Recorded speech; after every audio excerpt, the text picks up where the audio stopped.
Chemistry নিয়ে যারা পড়াশোনা করেছেন এবং সামনে যাদের প্রাইমারি ভাইবা পরীক্ষা রয়েছে, এই ভিডিওটি আপনাদের জন্য খুবই গুরুত্বপূর্ণ। এই ভিডিওতে আমরা আমাদের রসায়ন প্রাইমারি ভাইবা নোট থেকে 7 নম্বর রিয়েল ভাইবা এক্সপিরিয়েন্সটি আপনাদের সাথে শেয়ার করব। আশা করছি আসন্ন ভাইবা পরীক্ষায় আপনারা এখান থেকে কমন পেয়ে যাবেন। যার রিয়েল ভাইবা নিয়ে আলোচনা করব তিনি জামালপুর জেলা থেকে ভাইবা পরীক্ষায় অংশগ্রহণ করেছিলেন। কাজেই জামালপুর জেলা থেকে যারা ভাইবা পরীক্ষা দেবেন তাদের জন্য গুরুত্বপূর্ণ, সেই সাথে বাংলাদেশের অন্যান্য জেলা থেকে যারা ভাইবা পরীক্ষায় অংশগ্রহণ করবেন তাদের জন্য সমান গুরুত্বপূর্ণ। যেমনটি ছিল তার ভাইবা এক্সপিরিয়েন্স, অনুমতি নিয়ে প্রবেশ করে দেখলাম বোর্ডে 4 জন ছিলেন, সাধারণত DC sir, ADC sir, PTI instructor এবং একজন এক্সটার্নাল স্যার থাকেন। ভাইবার শুরুতেই স্যার ব্যক্তিগত বিষয়, পড়াশোনার বিষয়, প্রতিষ্ঠান সহ বিস্তারিত আলোচনা করেই মোটামুটি অনেকটা সময় কাটালো। এরপর মূল প্রশ্ন শুরু করলেন। স্যার জিজ্ঞেস করলেন, এমন 2 জন মুক্তিযোদ্ধার নাম বলেন যারা জাতীয় পর্যায়ে পরিচিত মুখ এবং অবশ্যই আপনার জেলার।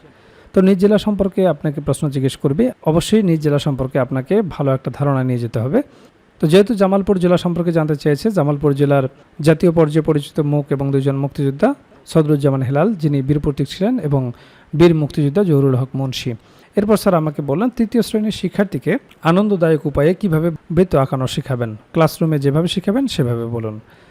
তো এক্ষেত্রে আপনারা যেটা করতে পারেন, বলতে পারেন যে প্রথমে পেন্সিল বা কলম দিয়ে বৃত্ত আঁকানোর কৌশল শেখানোর চেষ্টা করব। এরপর বিভিন্ন বস্তু যেমন মুদ্রা, প্লেট ইত্যাদি ব্যবহার করে বৃত্ত আঁকানো এবং অবশেষে কম্পাস ব্যবহার করে বৃত্ত আঁকানো শেখাবো। স্যার জিজ্ঞেস করলেন সাংস্কৃতিক কোন ক্ষেত্রে আপনি পারদর্শী। তো আমি কবিতার কথা বলার পর একটা কবিতা আবৃত্তিও করলাম। তো এখানে একটি কথা আপনাদেরকে বলে নিই, আপনি যে সাবজেক্ট নিয়ে পড়াশোনা করেন না কেন, আপনার এখানে গান, কবিতা, ছড়া, গল্প যে কোনো একটি পারফর্ম করতেই হবে। এটার উপর কিন্তু আলাদা মার্কস বরাদ্দ রয়েছে। এখানে আপনার সরি বলার কোনো সুযোগ নেই।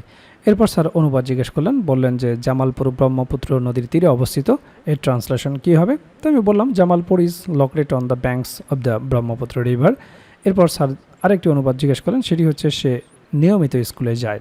তো আমি বললাম হি গোজ টু স্কুল রেগুলারলি। এরপর স্যার আমাকে জিজ্ঞেস করলেন, ধরুন আমি 5ম শ্রেণীর শিক্ষার্থী, আমাকে বাক্য দুটির অনুবাদ ব্যাখ্যা করে বুঝিয়ে দিন।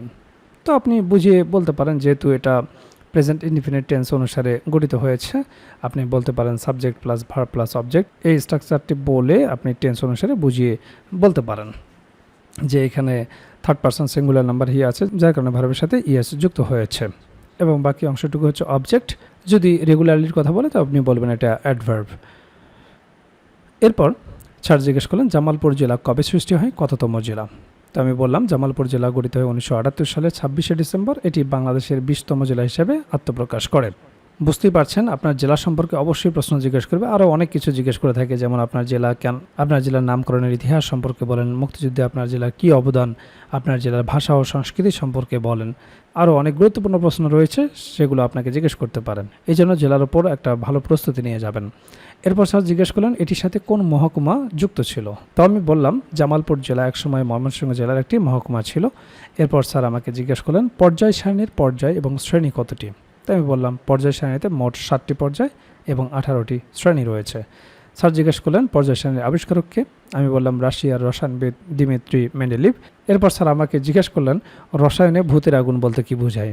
এই প্রশ্নটি কিন্তু ভাইবা বোর্ডে জিজ্ঞেস করে। তো আপনারা এখানে বলতে পারেন, আমরা যেভাবে উত্তর এখানে সংযোজন করেছি, বলতে পারেন যে রসায়নে ভূতের আগুন বলতে মূলত এমন এক ধরনের আগুন বা শিখাকে বোঝানো হয় যা স্বাভাবিকভাবে জ্বলে না বা যার উৎস স্পষ্ট নয়। এটা প্রায়শই মিথেন গ্যাসের কারণে সৃষ্ট হয়ে থাকে, যা পচনশীল বস্তু থেকে নির্গত হয় এবং অন্ধকারে হালকা নীল বা সবুজ রঙের শিখা তৈরি করে। এই শিখা দেখতে অনেকটা ভূতের মতোই, তাই একে ভূতের আগুন বলা হয়। এরপর আমাকে যাচাই করার জন্য সার্টিফিকেট, আমার তথ্যগুলো একে একে সব জিজ্ঞেস করলো। তারপর স্যারেরা নিজেদের মধ্যে আলোচনা করছে। স্যার আরেক স্যারকে জিজ্ঞেস করছেন যে আরও কিছু ধরবেন। বাকি স্যাররা বলেন না ঠিক আছে, আপনি এখন আসুন। আমি ধন্যবাদ এবং সালাম দিয়ে চলে আসলাম। তো আপনারা দেখলেন ভাইবা বোর্ডে কী ধরনের প্রশ্নগুলো জিজ্ঞেস করা হয়, কোন কোন বিষয় থেকে প্রশ্ন জিজ্ঞেস করা হয়। আর এই বিষয়গুলো নিয়েই আমরা তৈরি করেছি প্রাইমারি ভাইবার জন্য কমপ্লিট একটা প্যাকেজ, যে প্যাকেজে আপনার বিষয়ভিত্তিক ভাইবা প্রশ্নোত্তর থাকবে। একেবারে রিয়েল ভাইবার আলোকে বিষয়ভিত্তিক নোটটি তৈরি করা হয়েছে, যেখানে বিগত বছরে যে রিয়েল ভাইবাগুলো হয়েছে তা সুন্দরভাবে সমাধান করে দেওয়া হয়েছে। সেই রিয়েল ভাইভাগুলোও যদি আপনারা ভালো মতো দেখে যান, সেখান থেকেই বেশিরভাগ প্রশ্ন আপনারা কমন পেয়ে যাবেন। এছাড়াও আপনারা জানেন যে ডিপার্টমেন্টে আপনি ভাইভা দিতে যাবেন, সেই ডিপার্টমেন্ট সম্পর্কে অবশ্যই আপনাকে প্রশ্ন জিজ্ঞেস করতে পারে। তো সেই বিষয় সম্পর্কে একটা ভাইভা নোট থাকবে, প্রাইমারি সম্পর্কিত একটা ভাইভা নোট থাকবে। প্রাইমারি ভাইভায় অবশ্যই আপনাকে অনুবাদ জিজ্ঞেস করবে, অনুবাদের উপর একটা ভাইভা নোট থাকবে, যেগুলো প্র্যাকটিস করে গেলেই যথেষ্ট। এরপর আপনার নিজ জেলা সম্পর্কে অবশ্যই আপনাকে দু একটি প্রশ্ন জিজ্ঞেস করতে পারে। আপনার জেলা কেন বিখ্যাত, আপনার জেলা দর্শনীয় স্থান কি, আপনার জেলার নামকরণ ইতিহাস কি, বিখ্যাত খাবার কি, ভাষা ও সংস্কৃতি সম্পর্কে জিজ্ঞেস করতে পারে, মুক্তিযুদ্ধে কী অবদান রেখেছিল, নানাবিধ গুরুত্বপূর্ণ প্রশ্ন থেকে আপনাকে দু চারটি প্রশ্ন জিজ্ঞেস করতে পারে। তো সে সম্পর্কিত আপনার জেলার ওপর সুন্দর একটা সাজানো গোছানো নোট থাকবে। এছাড়াও 1947 থেকে শুরু করে বর্তমান সমসাময়িক পর্যন্ত গুরুত্বপূর্ণ বিষয়ের উপর যে সমস্ত প্রশ্নগুলো আপনাকে জিজ্ঞেস করতে পারে, সেই বিষয়গুলো নিয়ে সুন্দরভাবে সাজানো গোছানো একটা সাধারণ জ্ঞান ভাইভা নোট থাকবে। এছাড়াও আপনারা জানেন যে প্রাইমারি ভাইভা বোর্ডে বাংলা ব্যাকরণ এবং সাহিত্য অংশ থেকে বেসিক কিছু প্রশ্ন জিজ্ঞেস করে থাকে, সে বিষয়ে একটি ভাইভা নোট থাকবে। এছাড়াও গণিতের একটি বেসিক ভাইভা নোট থাকবে। আপনারা জানেন যে পাটিগণিত, বীজগণিত এবং জ্যামিতি অংশ থেকে কিছু বেসিক প্রশ্ন জিজ্ঞেস করা হয়। যেহেতু আপনি প্রাইমারির শিক্ষকতা করবেন, একেবারে বেসিক জিনিসগুলো যদি আপনি না বলতে পারেন, তাহলে চাকরি পাওয়াটা আপনার জন্য দুষ্কর হয়ে যাবে। কাজেই ভাইভা পরীক্ষায় আপনি যত ভালো করবেন, আপনার চাকরি পাওয়ার সম্ভাবনা তত বেড়ে যাবে। কাজেই যারা প্রাইমারি ভাইবার জন্য গুছিয়ে কার্যকর একটা প্রস্তুতি নিতে চান, আমাদের ভাইভা প্যাকেজটি দ্রুত সংগ্রহ করুন। ইতিমধ্যে অনেক প্রার্থী আমাদের কাছ থেকে ভাইভা প্রার্থী সংগ্রহ করেছেন, তারা প্রস্তুতি শুরু করে দিয়েছেন। এখনও যারা প্রস্তুতি গুছিয়ে নিতে পারেন না, স্ক্রিনে দেওয়া হোয়াটসঅ্যাপ নাম্বারে যোগাযোগ করে আমাদের কাছ থেকে প্রাইমারির এই ভাইভা প্যাকেজটি সংগ্রহ করতে পারেন। প্যাকেজটি আপনারা দুইভাবে নিতে পারবেন, আপনারা হার্ড কপি নিতে পারবেন কুরিয়ারের মাধ্যমে, এছাড়াও পিডিএফ প্যাকেজ আপনারা নিতে পারবেন। কাজেই দেরি না করে দ্রুত স্ক্রিনে দেওয়া হোয়াটসঅ্যাপ নাম্বারে যোগাযোগ করে প্যাকেজটি সংগ্রহ করুন।